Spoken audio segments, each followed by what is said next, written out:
Hola nuevamente queridísimos amigos.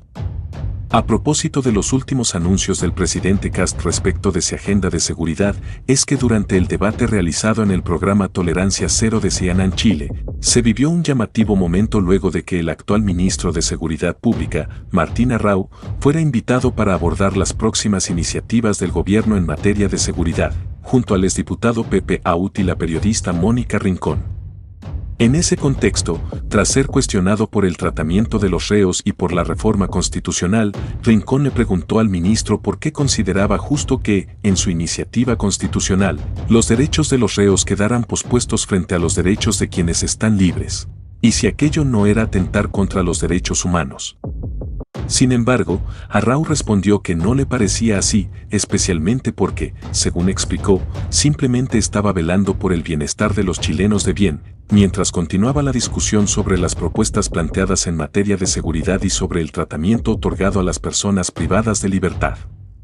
Posteriormente, el momento tenso se produjo cuando Arrau se enfrascó en un intercambio con la periodista de izquierda Rocío Montes, quien criticó la iniciativa del gobierno como la cobertura del traslado de reos, ante lo cual el ministro respondió de manera dura, generándose uno de los momentos más tensos del debate. Ministro, justamente con respecto a la reforma constitucional, ¿por qué tendría que ser una buena idea reformar la Constitución después de dos procesos constitucionales tan largos? Usted acaba de decir, sufrí la segunda convención, donde ampliamente los chilenos dijeron no a propuestas muy distintas. Explicarle a la gente, quizás no lo sabe, pero nuestra Constitución actual ha sido modificada cientos de veces.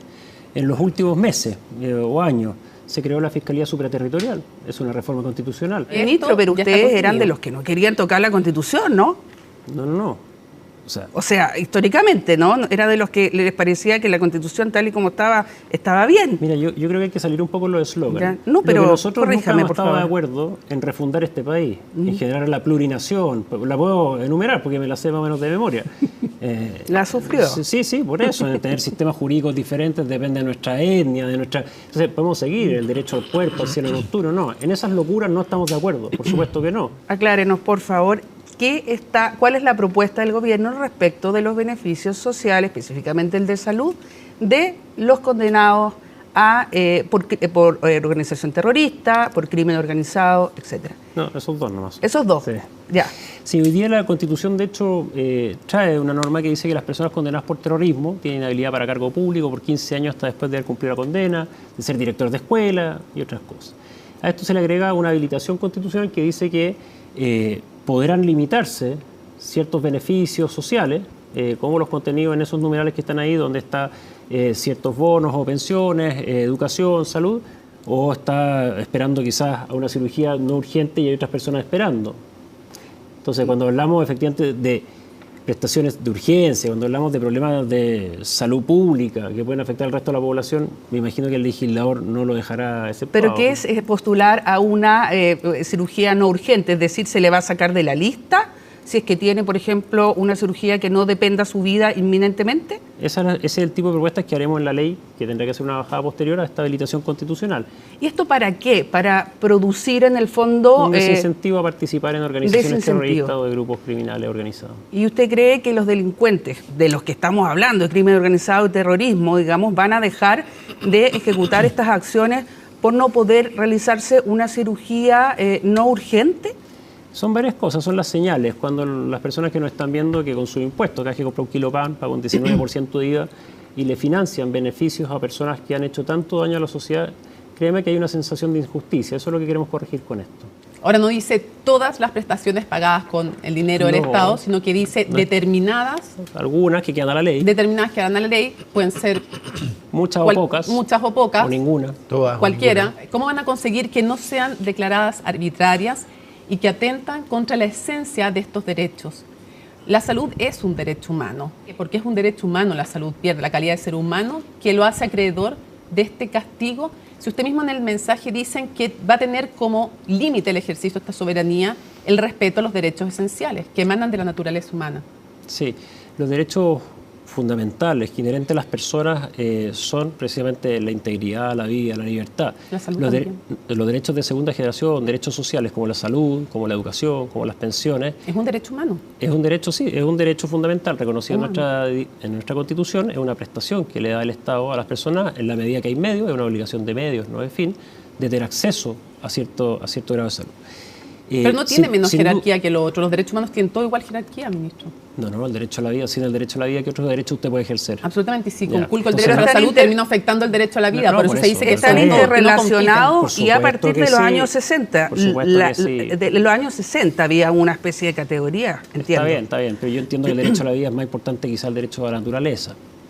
No hay derechos más importantes, el derecho a la vida, a la seguridad, y por eso siempre hemos dicho que el rol primario del Estado es la seguridad, porque sin la seguridad, la integridad personal, de la familia, la propiedad privada, de poco valen los otros derechos, digamos, ¿ya?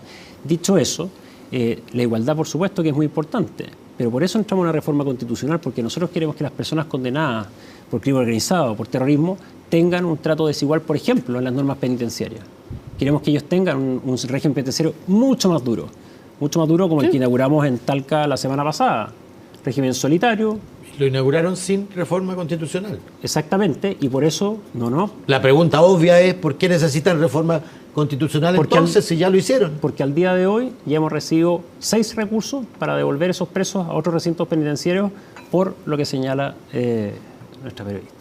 ¿Por qué? ¿Qué he señalado yo? Yo no he señalado nunca Porque que un trato- no se pueda... No, perdón. Yo nunca he señalado que no se pueda hacer un régimen súper estricto y diferenciado. De hecho, cuando uno conversa con distintos constitucionalistas, dicen que la actual Constitución garantiza absolutamente y qué bueno que No, así lo es que garantice, no lo garantiza. regímenes muy estrictos. No se porque puede, lo que yo le pido es que por no eso. ponga en mi boca Pero que a yo lo he que dicho voy- que no tienen que tener A lo que régimen voy, estricto. que nos pasa frecuentemente, que ponemos personas en régimen estrictos y por fallos judiciales, por recursos de amparo, de protección, las personas salen de ahí. Nos pasó hace algunos días una persona que asesinó a un carabinero, se dio un régimen estricto y con ciertos recursos volvió a un régimen menos estricto. Ministro, ¿qué tan cómodo se siente usted, un ministro sobrio, con respecto... ¿Fome o sobrio? Sobrio, Mara Tegni dijo que era el dueño de serio, los fome. sobrio, Que le habían dicho a ella.